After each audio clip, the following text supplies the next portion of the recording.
numerous categories. We're lower than the world. Lower than the lower world? than What is that? Europe. To answer that question, we turn to Chris Mata, who was 3 credits shy of getting a science degree at Trump University. Hello, Chris. Thank you for joining us today. My pleasure. Those credits were electives, but thank you for having me anyway. Can you tell us exactly what the president meant when he said that the U.S. is lower than the world? Well, Jenna, it's widely accepted in the science community that the U.S. is part of the world.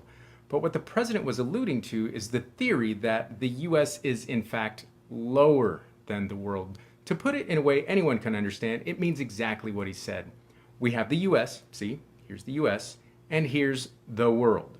It's lower. So you're implying that the U.S. is not on the world. There are people who say the U.S. hasn't been on the world for a long time. Who says that? Read the manuals. What Read manuals? the books. What books?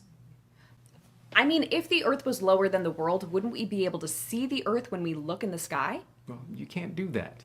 Why can't I look in the sky to see if the U.S. is there? Wouldn't that solve the issue? You have to go by the charts, Jenna.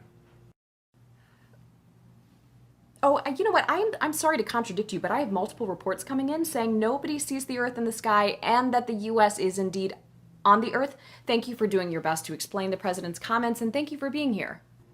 It's my pleasure. Thank you for having me. Wow. Who knew 3 electives could make such a big difference?